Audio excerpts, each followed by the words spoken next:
Saudações, meus irmãos, encarnados e desencarnados, presentes ou que nos acompanham nas redes sociais. Temos um trabalho a fazer hoje e importante. Então, para começarmos, vamos mantendo o nosso pensamento elevado em Deus, agradecendo pela oportunidade do trabalho, pedindo licença ao plano espiritual e aos dirigentes espirituais dessa casa e desse trabalho, para que realizemos mais uma palestra que visa nos ferramentarmos para o nosso dia a dia e obter sucesso nas nossas encarnações. Pedimos, Pai, que os nossos trabalhos transcorram dentro de um clima de paz, de amor e de muita compreensão mútua com os nossos defeitos, e que saiamos daqui melhores do que quando entramos. Que assim seja, graças a Deus.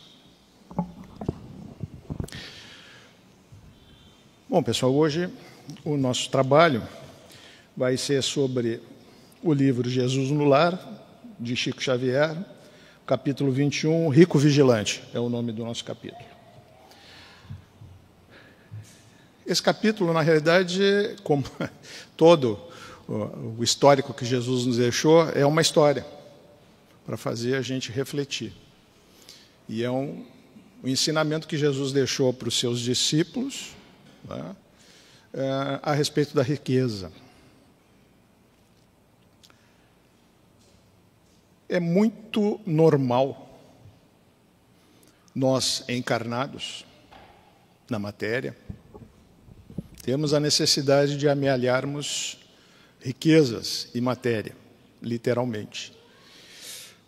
Por atavismos, por dificuldades que passamos nas outras encarnações, não sei, aí as explicações são muitas, mas às vezes as pessoas nascem com essa necessidade de amealhar riqueza, né, sentindo de que nunca é o suficiente aquilo que já conseguiram, e não param para raciocinar se já tem o suficiente ou não, mas continuam, né, juntando moeda por moeda. Mas essa história que Jesus contou, ele nos traz um irmão nosso daquela época, que, de um momento para o outro, achou necessidade de juntar riqueza. Então, ele se aconselhou com muita gente, leu muita coisa a respeito de como juntar riquezas, e começou a trabalhar. Diuturnamente, às vezes passava o dia afastado da família, e na maioria das vezes, né, se metendo cada vez mais em negócios e negócios, e começou a juntar o seu dinheiro. Nada de errado a gente juntar dinheiro com o nosso trabalho. Aí, 20 anos depois, ele foi fazer um rescaldo daquilo que tinha amealhado e disse para si mesmo, bom, agora eu vou começar a usufruir da minha riqueza. Só que quando ele parou para olhar para o lado, a família dele, a casa dele, que era tão alegre e simples, deixou de ser. A esposa tinha arrumado 1000 tarefas para preencher o tempo, porque, na realidade, ele não frequentava mais a sua própria casa. Os filhos discutiam a morte dele para ficar com a herança dele.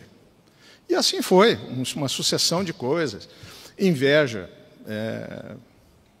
cobiça a respeito da sua riqueza amealhada.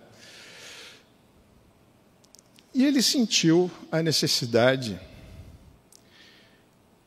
de rever a sua vida, porque ele não estava feliz com aquilo que ele tinha feito durante esses 20 anos, e o resultado. Então ele passou a verificar que o resultado material era muito melhor que o resultado espiritual, que era da sua família, dos seus amigos, enfim, todo mundo se afastou, e ele também não fez questão. E ele, muito triste, um dia, reza do fundo do coração antes de dormir, pedindo para que a espiritualidade lhe desse um insight, né? Lhe desse um rumo para como consertar as coisas.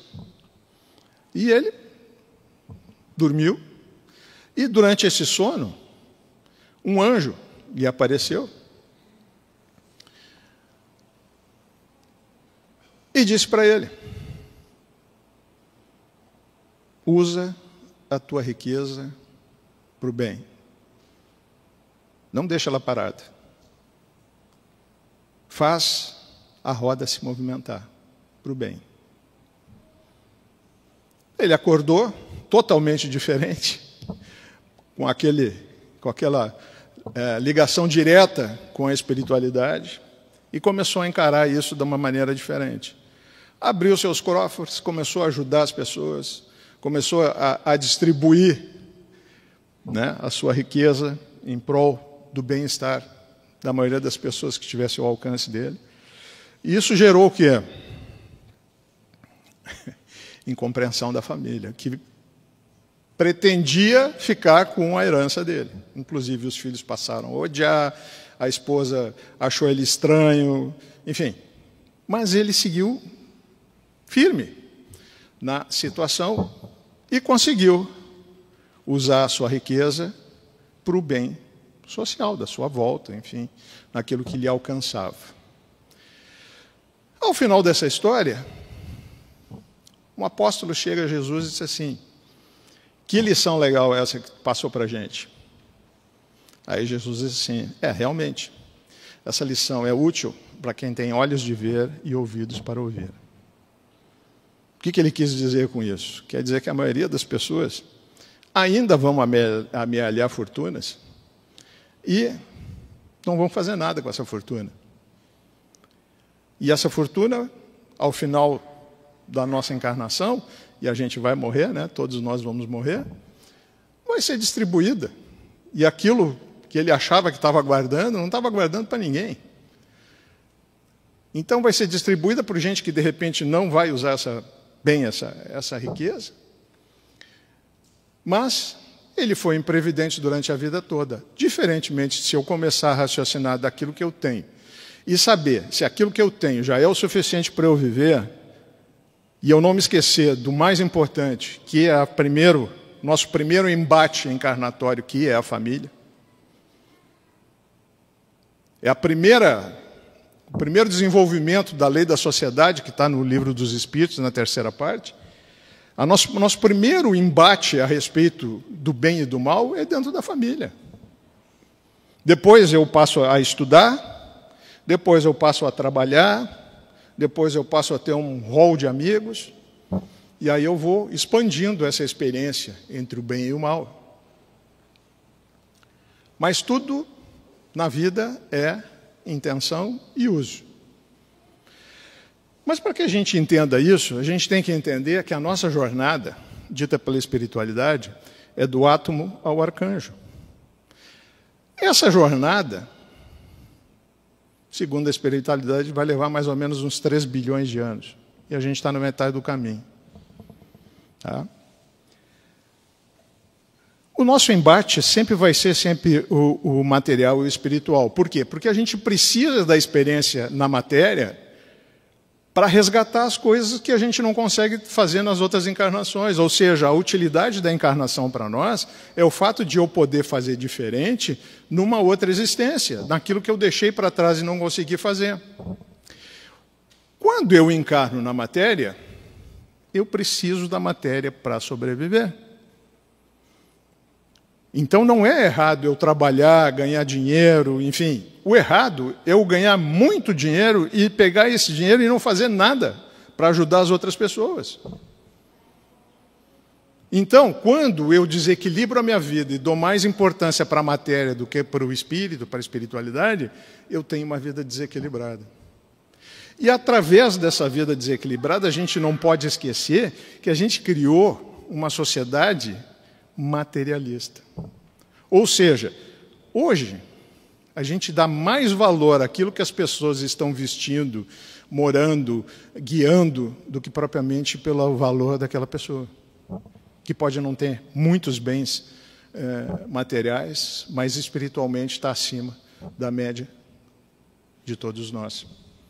Então a gente ainda tem essa tendência, por estarmos na matéria, de enxergar a matéria. E volto a dizer para vocês, matéria é importante para nós, porque a gente necessita da matéria para viver. Mas quando eu dou mais importância para a matéria do que para o meu espírito, eu desequilibro minha vida. Então esse embate entre espírito e matéria vai acontecer sempre quando a gente estiver encarnado. Se eu conseguir transpassar o meu orgulho, a minha vaidade, e começar a trabalhar o meu espírito também, assim como eu trabalho a matéria, bom, aí eu vou começar a construir uma existência profícua. Uma existência de sucesso, mas sucesso em quê? Nos meus objetivos reencarnatórios. Porque antes de a gente reencarnar, a gente senta com algumas criaturas do outro lado lá, que são especializados nisso, e a gente acerta toda a nossa encarnação. O que a gente vai passar de dificuldade, as alegrias, a família, onde a gente vai cair, a gente acerta tudo. Só que quando a gente reencarna, na maioria das vezes, a gente esquece de tudo que acertou do outro lado. E a espiritualidade nos dá dicas, intuições, daquilo que a gente tem que fazer. Aí entra essa questão que Jesus disse no fim, é uma excelente lição para quem tem olhos para ver e ouvidos para ouvir. E é tudo isso que a gente tem que amealhar ao longo da nossa existência, é uma evolução espiritual suficiente para que eu consiga me desenvolver e estar atentos às boas inclinações. Porque o Livro dos Espíritos diz para nós, questão 579, se eu não me engano, que nós não podemos nos ver livre das influenciações dos desencarnados na nossa vida. A gente não pode se ver livre dessa influenciação. Tanto que eles dizem que é de quase assim, ó, de quase tudo que a gente pensa, pouca coisa é nós que pensamos. O resto é intuído. Mas se isso é uma verdade, eu como espírita entendo o quê? Ah, não, eu vou deixar qualquer um me intuir? Não. A única coisa que eu posso fazer nisso é escolher quem vai me intuir. Se vai ser o lado bom, o lado ruim. E quem vai vencer? Aquele que eu alimentar. Alimentar como? Meus pensamentos, meus sentimentos e as minhas ações. Essas três coisas formam o meu padrão vibratório. O meu padrão vibratório é a minha carteira de identidade espiritual. Ela diz quem eu sou. Porque nessa encarnação eu sou Lorenzo, mas imagina 1,5 bilhão de anos encarnando, imagina quantas personas eu já tive, mas o espírito é o mesmo. Então, o que é reconhecido é o espírito, não meu nome. E como que vai ser reconhecido do outro lado? E vai ser o nosso passaporte para a vida, a verdadeira vida, que é espiritual, é o nosso padrão vibratório. E o nosso padrão vibratório vai ser a construção dos meus sentimentos, meus pensamentos, das minhas ações. Então, tudo que eu faço durante o dia é cuidar com os meus pensamentos, minhas ações e meus sentimentos. Porque isso vai fazer toda a diferença do mundo. Lembrando que a gente é uma sucessão de causas e efeitos. As encarnações são isso, causas e efeitos. Ou seja, eu dou causa numa encarnação, colho o efeito na outra. Seja bom, seja ruim. É simples assim. Quando eu entendo isso, eu consigo controlar minha vida. Eu consigo ser mestre de mim mesmo. Quando eu entendo que o que me move é ação e reação, ok. Para mim, lei mais importante para ser entendida é ação e reação. Porque dela depende o meu presente e o meu futuro. Passado eu não posso mudar. Lembrando que eu sou um habitante de um planeta de provas e expiações, isso quer dizer que boa coisa eu não sou. Porque se eu fosse, eu não estava encarnado num planeta de provas e expiações, que é o segundo na hierarquia dos mundos. Tem mais 3 para cima. E a gente está numa fase de transição planetária para o terceiro tipo de mundo, que é o de regeneração. Se eu entender isso, eu entendo que não é errado a gente juntar e colher o fruto do nosso trabalho. Está longe de ser errado isso. O que Jesus quis dizer É o que eu faço com essa riqueza é que vai fazer toda a diferença do mundo para a minha existência. Por quê? Porque se eu guardar só para mim, ele até faz a referência, né? Quando a água flui, ela fica cristalina. Ou seja, quando a roda está girando, eu estou juntando dinheiro, ajudando quem precisa, me mantendo materialmente, ok, beleza. Agora, quando eu só amealho riqueza, deixo no banco parado lá, é água estagnada. Não sou o que estou dizendo, Jesus, nessa passagem. O que ele quis dizer com isso, gente? Estamos na matéria, precisamos da matéria. Mas a gente tem que entender qual é a quantidade de matéria que a gente precisa. E como a gente pode ajudar os menos favorecidos. E não importando por que eles estão passando dificuldades, a gente sabe que esses caminhos são individuais. As pessoas passam por aquilo que tem que passar, ponto. Mas em nenhum momento a espiritualidade disse que a gente não pode ajudar essas pessoas a passar melhor para as suas provas. Vai depender do meu entendimento? Com certeza. Vai depender da minha compreensão daquilo que eu tenho pela frente, quais são o meu objetivo de vida. A gente nasce e renasce para quê, gente? A gente nasce e renasce para se melhorar como ser humano.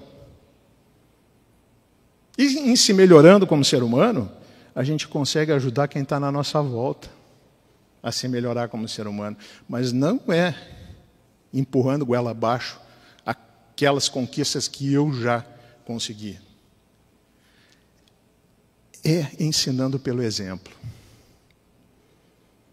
Se eu estou aqui com vocês, conversando sobre os ensinamentos de Jesus, como é que eu poderia convencer quem quer que seja se eu não colocasse isso na minha vida diariamente? Se eu consigo ou não, é um outro problema. Mas a tentativa de ser uma pessoa melhor todo dia, quando a gente abre os olhos, já é o diferencial, segundo a espiritualidade, para se reconhecer o bom espírita. Eles não dizem que o bom espírito é o perfeito, porque eles sabem que perfeição não é desse mundo. Eles dizem que a gente vai reconhecer o bom espírita, o bom cidadão, é pela quantidade de tentativas que ele faz para ser melhor. É quanto ele emprega de força vital para ser melhor. Então, quando eu entendo isso, eu começo a pensar em maneiras e ferramentas que eu posso juntar ao longo da minha encarnação para ser uma pessoa melhor. Mas antes de eu pensar nisso, eu tenho que me conhecer. E aí Santo Agostinho deixou uma ferramenta fantástica que é olhar para dentro de si mesmo. Entender-se. Fazer a sua reforma íntima. E para que eu consiga fazer essa reforma íntima, eu tenho que me olhar no espelho e fazer duas colunas. Os meus bons pendores e os meus maus pendores. Não, eu não tenho mau pendor. Tem. Senão não estava encarnado nesse planeta aqui.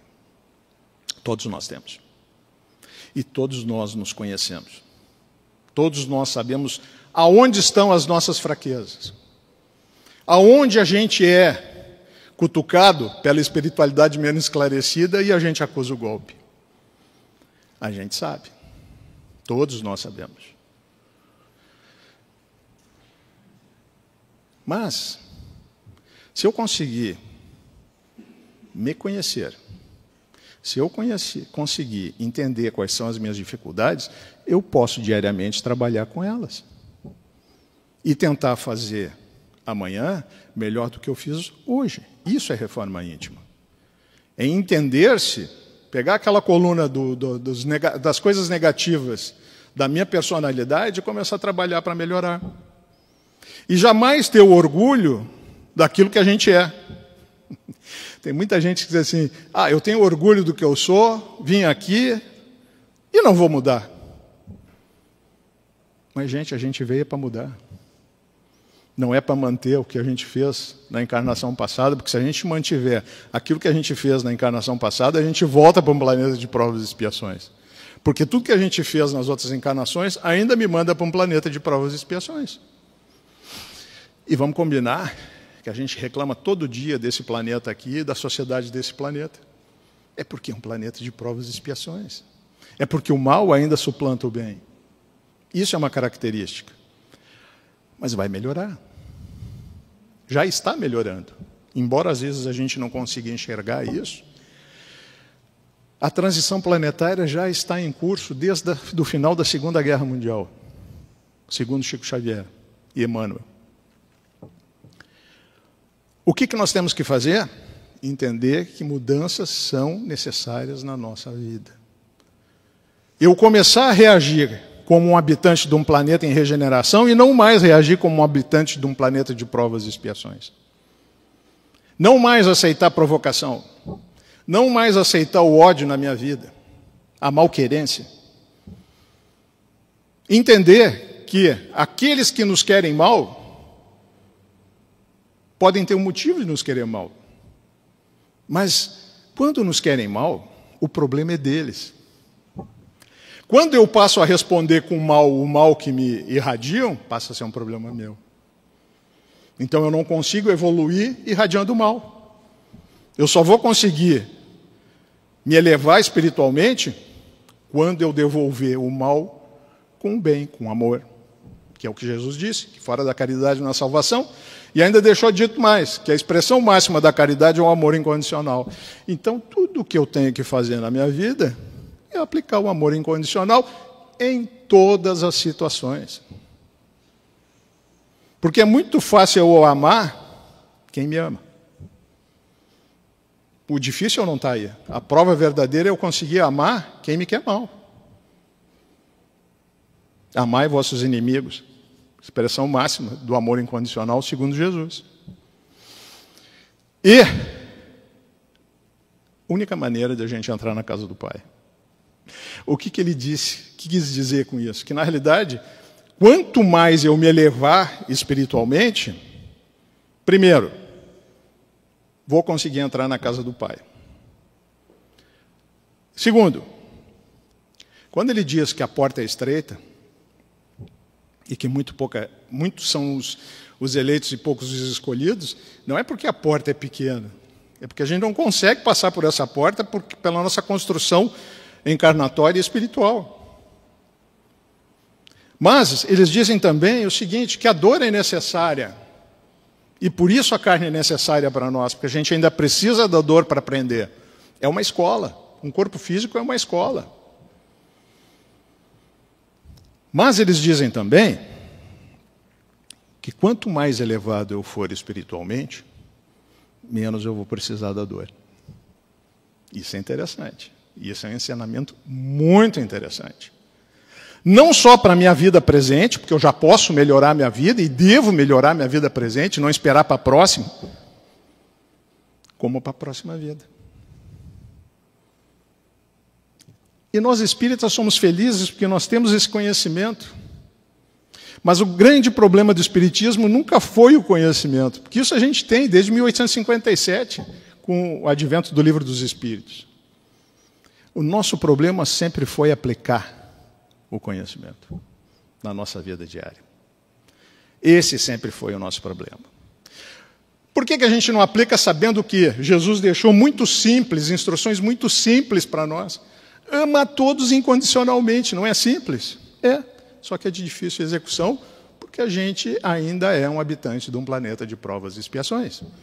E quando a gente começar a trocar essa vibração para um planeta em regeneração, e eu começar a vibrar como um habitante de um planeta de provas e expiações, regeneração, isso vai ser muito melhor para a minha vida. Eu vou reencarnar num planeta muito melhor, com menos mal. O mal ainda vai existir, segundo a espiritualidade, até os mundos felizes, que é acima do de regeneração. O mal só vai desaparecer nos mundos celestes, quando virarmos anjo. E todos nós vamos virar anjos, por incrível que pareça. Às vezes a gente enxerga essas coisas e vê para matar longe esse troço de ouvir a anjo. Mas a boa notícia que eles nos trazem é que está todo mundo no caminho. Uns mais adiantados, uns mais atrasados, e não importa para mim quem está mais adiantado, quem está mais atrasado, importa a minha caminhada individual, importa o que eu vou fazer com essa caminhada individual, não importa o meu vizinho, não importa os meus amigos, importa o que eu vou fazer. Mesmo que eu seja taxado de peixinho fora d'água.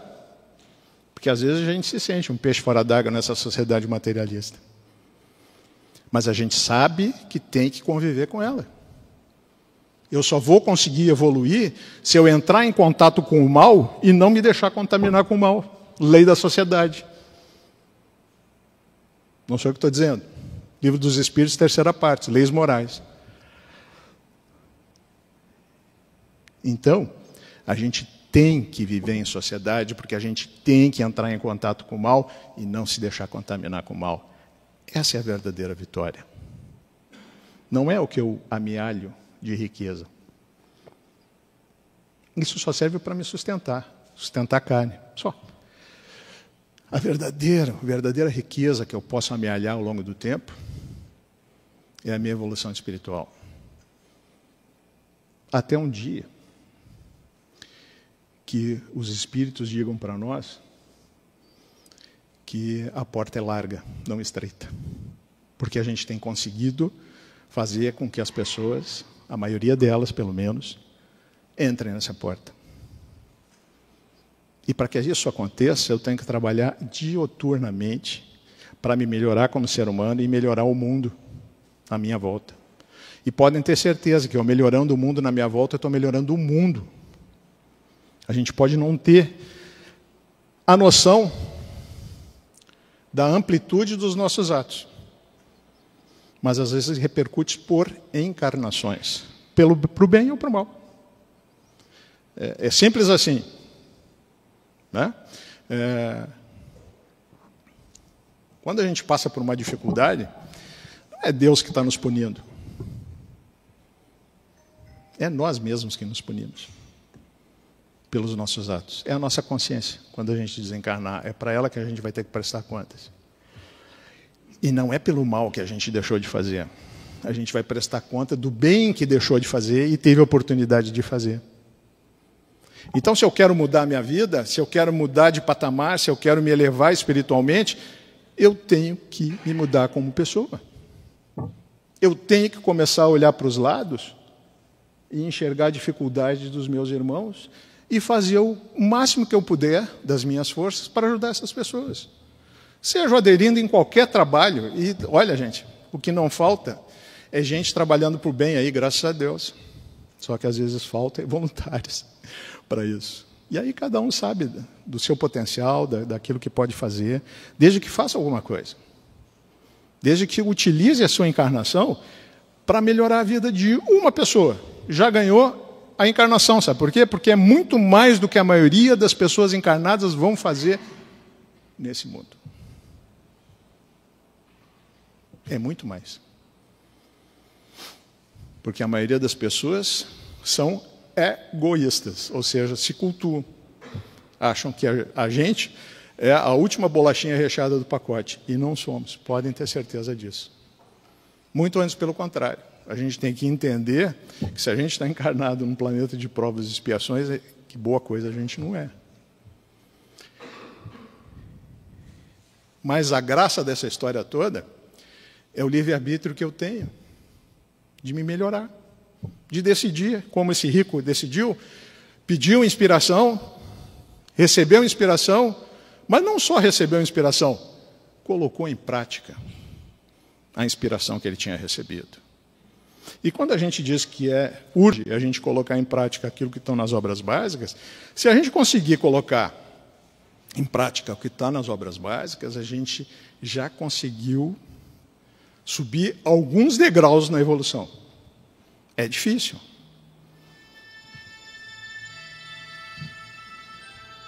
Juro que estava no silencioso. Então, gente,